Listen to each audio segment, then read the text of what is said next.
I'm Chris, this is Offbeat Builds, and today I'm going to show you how I kitbash these 4 unique Space Marine characters for Warhammer 40,000. Let's start things off with a captain in Centurion armour, because I like my Space Marines tank-sized. Owing to its origins in the before times, the Centurion models are notably stumpy. So I'm going to be taking the well-trodden path by elongating our captain with cuts at the knees and the waist. The process involves replacing the lower half of the inner firstborn Marine with a more vertically gifted Primaris equivalent. We'll still need the old man's knees and foot platform dealies though. And after liberating said dealies from their firstborn feet, they were glued in place on a set of Phobos armoured legs. I think these were infiltrators if you're keeping score. The armour panels for the legs needed to be cut into 2 pieces, which is easily done with a fresh blade. There's actually a small gap in the casting at the front which makes this process pretty painless in the grand scheme of things, which is nice. The lower panels were then secured in place, creating this stylish Phobos moon boot. Where this conversion does get a bit tricky is at the knees. The back half needs to be removed and the centre section hollowed out to create a new kneecap that can be glued in place over the Phobos knee armour. I started this work with a drill to remove the bulk of the material and then carefully filed away the rest, checking the fit regularly. These were then glued in place, making sure they aligned nicely with the shin armour before adding the thigh plates to complete the stretch job. The hydraulic actuators on the outside of the legs need to be lengthened as well. The lower parts fit pretty much as the model designers intended, as does the harness around the hips. However, the upper half of the mechanism is far too short and needs to be extended with some styrene rod, or tube. The hollow interior can be our little secret. Anyway, the torso doesn't really require any modification because we're going to be lengthening the waist. I chose rocket nipples rather than bolters because, actually I don't remember why I did that. The aforementioned waist is simply a piece of 10mm styrene tube cut at a slight angle to maintain the pose that I wanted. This is hidden behind the crotch armour, so it really doesn't matter what it looks like. Look, just make your own joke out of that one. Now, I did spend a bit of time thinking about the armaments and how that whole business would work on a Centurion model, before settling on a combi melter and power fist setup. My logic being that I could split the combi weapon between each of the power fist arms. And that would sort of allow me to run the model as a Terminator captain with vaguely WYSIWYG weapons.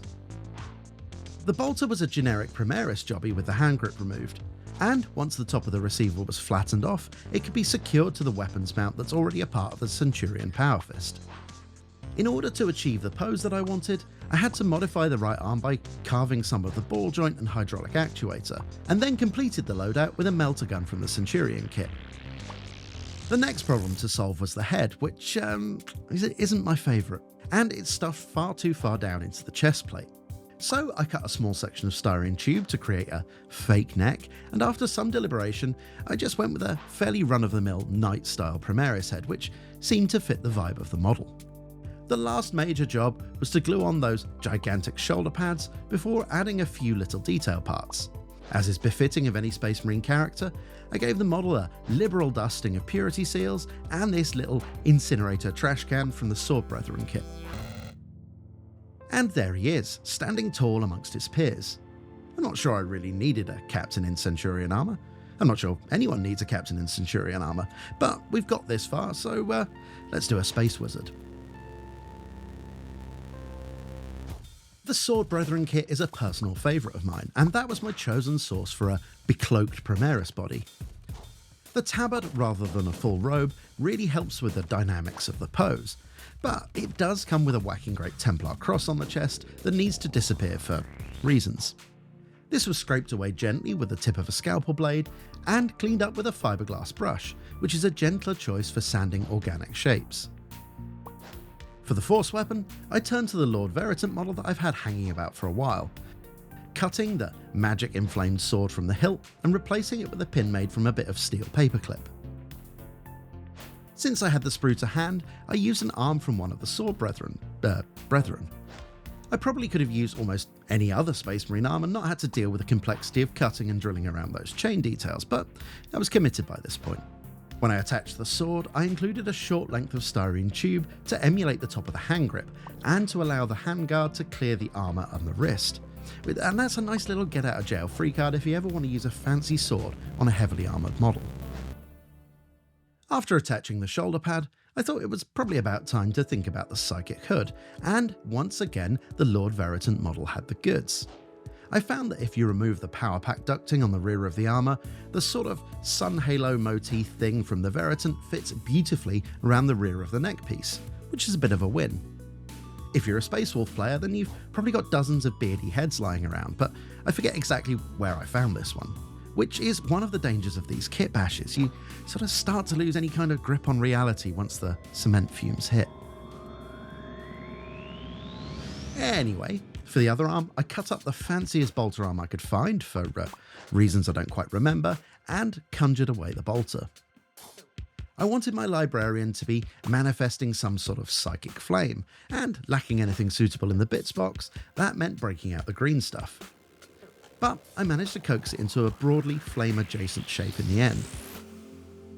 And if that sounds a little glib, well, it is. I'm not 100% happy with the green stuff work, but it does the job, and hopefully it's not too distracting from the overall model.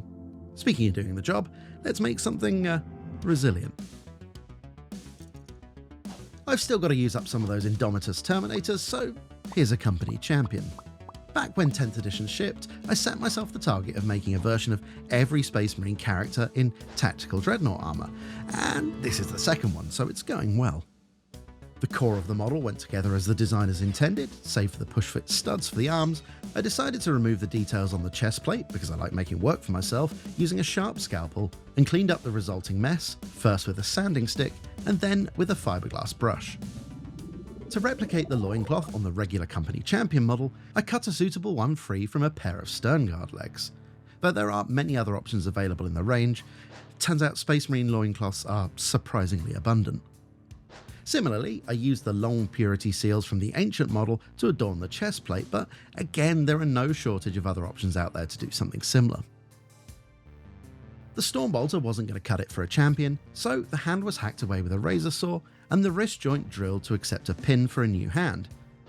As usual, I made this from some of Clippy's finest offcuts. He had it coming.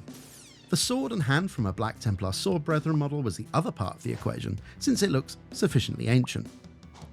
And while I was raiding that kit, I saw a hand holding some sort of mechanised skull on a chain and thought, why not? In my experience, converting miniatures is mostly just saying yes and until you've got something you're happy with, or some sort of gothic Katamari. This was all capped off with the head from the actual company champion model, with the neck joint cut down to fit, though I do think a power armoured Grey Knight head would look pretty cool here too. After attacking the model with a scalpel to make our company champion look suitably battle tested, I scoured the bits box for a bunch of purity seals to make sure he looked equally full of zeal. And finally, for reasons that are now lost to the sands of time, I decided he needed a fire pit atop his armour, once again sourced from the Lord Veritant model that's provided quite a few parts for these builds. I flanked this with a pair of skulls, in part to improve the silhouette, but also for cool points. And that was that. Now, I suppose I've got to build the rest of the company heroes in Terminator form now, so stay tuned for that reveal in early 2029. You might be thinking a jump chaplain's a bit run-of-the-mill, but if you made it this far, stick with me, it's a cool build. I'm using the upper torso from a Horus Heresy Praetor for the cool chest details and because I've had it sitting in the bits box since Age of Darkness came out. So that had to be assembled and then chopped at the waist with a razor saw, followed by the usual unfriendly rubbing. For the lower half of the model, I've chosen Assault Intercessor legs, because I'm not a big fan of the little silly rocket booster thingies on the back of the Jump Intercessor legs. It's a minor thing really, but I just prefer the lines of the normal Tacticus armour. I don't really know why I'm telling you that. Anyway, as with the Praetor parts, this needed assembling and then bisecting at the waist with a razor saw. The two halves of the model were joined together in this comically bad camera angle, and once set, the centre of the hollow Heresy torso was filled with green stuff. After temporarily gluing the model to a base to make the next stages easier, I turned my attention to the Crozius Arcanum. Once again, I used a Sword Brethren arm, this time paired with parts from an old Terminator power weapon, and hopefully this animation should explain the process far more clearly than I could ever hope to in the medium of voiceover. Once the various components had been liberated from their donor models, the tense but necessary task of drilling small holes in equally small parts went rather smoothly, which allowed the assembly of the Crozius around another amputated bit of our good friend Clippy. With the magic stick business complete, I popped the arms onto the model, choosing a hand flamer over one of the more competent weapons because it fit better thematically. And if I'm truly honest with myself, I managed to get about 2 games a year on average, so none of these decisions matter in the slightest. Anyhow, the jump pack went together nicely, so I broke out the detail parts. These trinkets were from a House Corridor Ganger. The shield was from the Sword Brethren box, though they're in quite a few Marine kits. And of course, I stuck on a bunch of purity seals to seal in the purity. And with that, it's time to break out the skulls. I'm making my chaplain's head from an orc skull, obviously. Now, you do have to slice the front off and graft it onto a Space Marine helmet, which is harder than it sounds. And there's a little bit of dental work that's needed to hide its green-skinned origins. But once it's glued in place, and after a bit of fettling and filing with the old sprue goo, it really works. Just going to prove that the real heresy was the friends we made along the way, or something. To top the model off, literally, I went back to the House Corridor sprue to liberate some candles.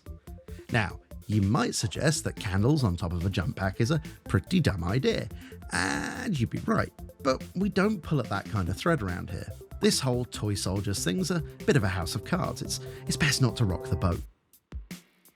Now, if Gang of 4 had written Rock the Boat, that absolute tombola of a mixed metaphor would have been the perfect segue into these final glamour shots of the finished models. Which is to say, this is the end of the video. Send help.